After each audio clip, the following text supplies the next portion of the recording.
ગાંધીધામ એ division police station વિસ્તારમાં ટ્રાન્સપોર્ટના વેપારીના અપહરણના ગુનાનો સફળતાપૂર્વક ભેદ ઉકેલી પૂર્વ કચ્છ પોલીસે આ કેસમાં સંડોવાયેલા કુલ 7 આરોપીઓની ધરપકડ કરી છે. પોલીસે હર્ષ કિશોરભાઈ તુલસીદાસ સદાતપુરી, રાજભાઈ દીપકભાઈ ધનવાણી, ઇબ્રાહિમ જુસફભાઈ બુચડ, હુસેન જુસફભાઈ બુચડ, સબીર અબુભાઈ સાયચા, લક્ષ્મણભાઈ ઉર્ફે લચ્છુ લીલારામ હેમનાણી અને સચિનભાઈ વિકાસભાઈ આનંદાણીની અટકાયત કરી છે.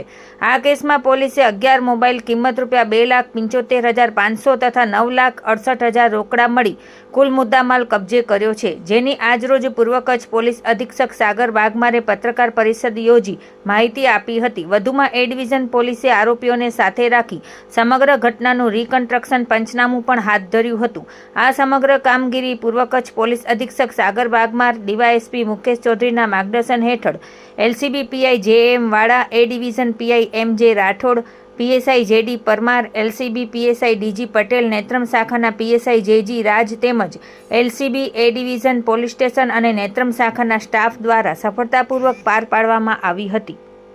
ગાંધીધામ શહેરના જે કાસુપાલો માર્કેટ છે, માર્કેટ વિસ્તારમાં છે, ત્યાં 12 વાગ્યાની આજુબાજુ એક બનાવ બનેલ, જેમાં જે વ્યક્તિ છે, જે આ કેસમાં ભોગ બનનાર છે, જે ફરિયાદી દિલીપ મજેઠિયા, એ ત્યાં એમના જે ઓફિસ છે ત્યાં જવા માટે ગાડીથી ઉતરેલ અને જ્યારે ઉતરેલ ત્યારે સામે એક કારમાં એક વ્યક્તિ બેસેલ, જેમનું નામ જાવેદ છે. એ એમને અવાજ પાડીને બોલાવેલ અને પછી એમને સાથે પોતાને ગાડીમાં બેસાવેલ અને જે એમનું જૂની મિત્રતા હતી અને ઓલરેડી બંને ઓળખતા હતા, એ પ્રમાણે દિલીપ એમને સાથે ગાડીમાં બેસેલ અને પછી ગાડીમાં બેસ્યા પછી થોડા આગળ જાય અને આગળ જાય પછી બીજા 2 વ્યક્તિઓ સાથે ગાડીમાં જોડાયા છે. પછી જ્યારે બધા સાથે ગાડીમાં જોડાય તો દિલીપને જાવેદના ઘરે જઈને જાવેદના ઘરમાં દિલીપને દોરડાથી બાંધીને ગોંધી રાખે છે અને આ આખા બનાવ દરમિયાન પછી જાવેદ દ્વારા દિલીપના જે ભાઈ છે, જે દુબઈ રહે છે, એમને વિડીયો કોલથી કોન્ટેક્ટ કરવામાં આવેલ અને પછી એમને પાસેથી પૈસાની માંગણી કરવામાં આવેલ. જે આ પૈસાની માંગણી કરવામાં આવેલ, જેમાં જે જાવેદ છે, આ જાવેદ જે છે દિલીપ બાબતમાં, દિલીપના આખા પરિવાર બાબતમાં બધી વસ્તુ એમને પરિચયમાં અથવા તો જાણમાં હતી.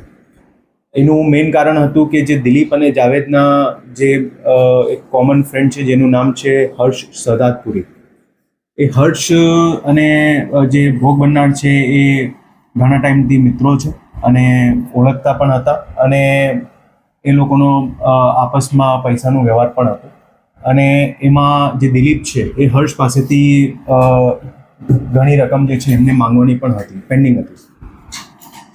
પછી જ્યારે જાવેદને ઘરે ત્યાં દિલીપને ગોંધી રાખે છે, ત્યારે જે એમને ભાઈ સાથે દુબઈથી જે વિડીયો કોલિંગથી કોન્ટેક્ટ થાય, ત્યારે એમને પાસેથી જે છે પૈસાની માંગણી કરવામાં આવે છે $માં અને જે પૈસાની માંગણી કરવામાં આવે એ પૈસા જે છે એમને અલગ અલગ ઇલેક્ટ્રોનિક ટ્રાન્ઝેક્શનથી એ પૈસા આપવામાં પણ આવે છે જાવેદને.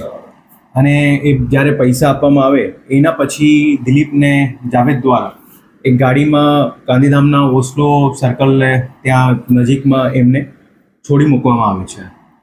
જ્યારે બનાવ બનેલ હતું, બનાવની જ્યારે પોલીસને જાણ થઈ, જ્યારે આ બધું ચાલતું હતું, ત્યારે તાત્કાલિક એ ડિવિઝન પોલીસ સ્ટેશનની ટીમ, એલસીબીની ટીમ અને ખાસ કરીને રેન્જ આઈજી શ્રી ચિરાગ કોરડિયા સરના માર્ગદર્શન હેઠળ અલગ અલગ ટીમો આમાં ગોઠવવામાં આવેલ હતી અને તાત્કાલિક જે પ્રાથમિક માહિતી મળી એ મુજબ જે એમની શોપથી, યાની કે જે ઓફિસ હતી, ત્યાંથી જે એમને ગાડીમાં બેસાડવામાં આવેલ હતું અને ત્યાંથી લઈને અલગ અલગ જેટલા એંગલ્સ હતા એ બધા અલગ અલગ ટીમ દ્વારા એમાં તપાસ કરવામાં આવતા હતા.